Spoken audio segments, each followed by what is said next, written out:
And welcome back to another daily devotion. I'm Pastor Roy here at Woodlawn Christian Church in Lake City, Iowa, and this devotion is for Wednesday, April 12th of 2023. We are in the book of 1 Corinthians. We've been working our way through 1 Corinthians. We are in the 13th chapter, and today we're going to finish chapter 13. It's a fairly short chapter. It's called The Gift of Love in the Revised Standard Version, which is what we're reading through here for the most part. I've used a couple different translations, but for the most part, we stayed in the RSV. We are looking at verses 8 to 13. I don't know if I mentioned that already or not, but 8 to 13 is going to finish up this chapter. Things to note here, Paul will be talking in threes. He's going to have three sets of threes in this, two of which are paralleling one another. He's going to talk about prophecies, which is going to go along with thoughts, okay? Then he's going to talk about tongues, which goes along with speaking. And then he's going to have knowledge, which goes along with reasoning, all right? And then he's going to compare our understanding fully with this mirror, this mystic mirror that we talk about. So with that, let's just jump into the chapter, or to the end of the chapter here, and read it, and then we'll talk about it some more, shall we? All right, verses 8 to 13 in chapter 13. Love never ends. As for prophecies, they will pass away. As for tongues, they will cease. As for knowledge, it will pass away. For our knowledge is imperfect, and our prophecy is imperfect. But when the perfect comes, the imperfect will pass away. When I was a child, I spoke like a child. I thought like a child. I reasoned like a child. When I became a man, I gave up childish ways. For now we see in a mirror dimly, but then face to face. Now I know in part, then I shall understand fully, even as I have been fully understood.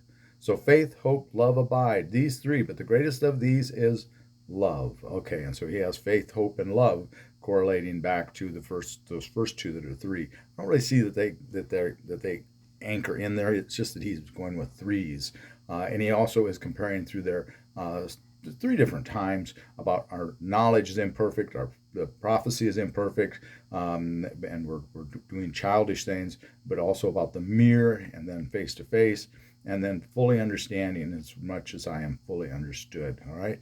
So he is bouncing around a lot of repetition in the pattern of his thinking.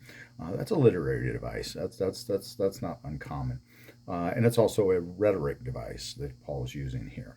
Right out of the bat, love never ends. That word is meaning to fail, or it literally means to fall.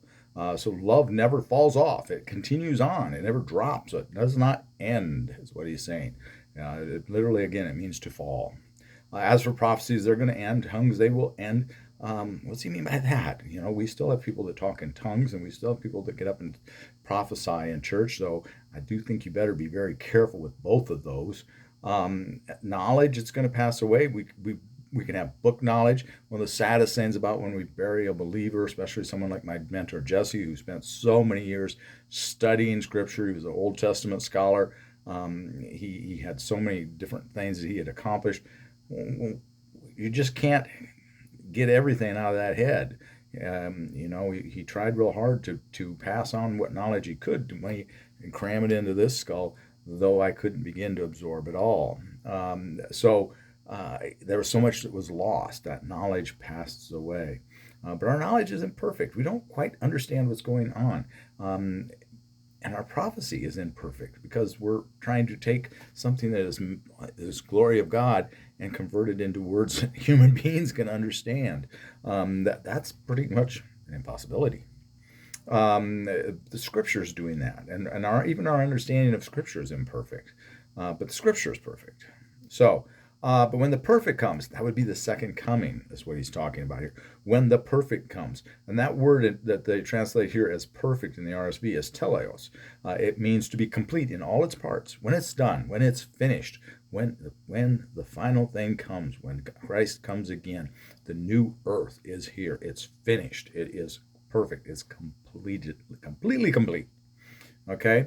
The imperfect will pass away because this world that's imperfect will be gone and it'll be replaced with the new earth, which is perfect, complete. When I was a child, I spoke like a child. I thought like a child. I reasoned like a child. When we're here in this world, we are like children. We don't understand completely. We just can't grasp it. But when we are resurrected into that new creation, we will give up those ways, because then we will see clearly. It says here, for now we see in a mirror dimly, but then face to face. In the new heaven or new earth, we will see things clearly. We'll have complete knowledge and understanding of what's going on. The thing we have to remember about Paul's day, mirrors by and large then would have been polished metal. So to think that you would have an accurate reflection of something is pretty much, it ain't happening. You just can't do it. No matter how much polished metal, you're going to have some distortion in your image. And so the image is a distorted image, and it's dim, it's not bright. And the mirrors are not like the mirrors we have today. That's what I'm getting at, which can be too good sometimes. Kind of like when Scott Crandall was telling me that they were not able to watch the live streams on the TV set that are big screen TV. He says, where my head is, this big. And I said, that's scary. You don't want to see that close.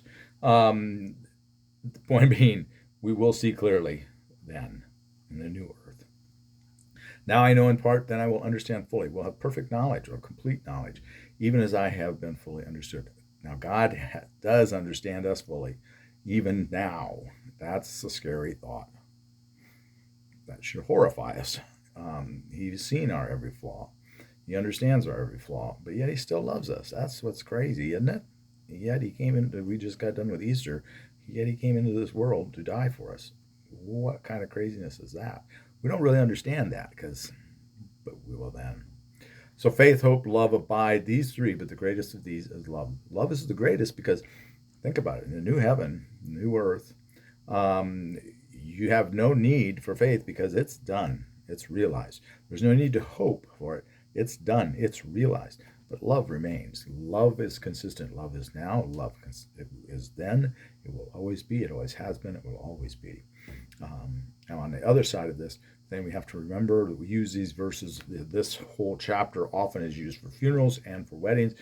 Probably more for funerals, as I said earlier. But the thing we remember here is that, yes, our loved ones' knowledge that they didn't impart to us is gone. Their ability to speak to us and reason with us and to try to instruct us is gone, with the exception of how we remember their love for us and remember their care for us. And if we remember that love, then yet they are with us always. As long as that love remains, some part of our loved one is with us until we meet again, when we pass on. So that's chapter 13. With that, please like and subscribe if this devotion did anything for you at all.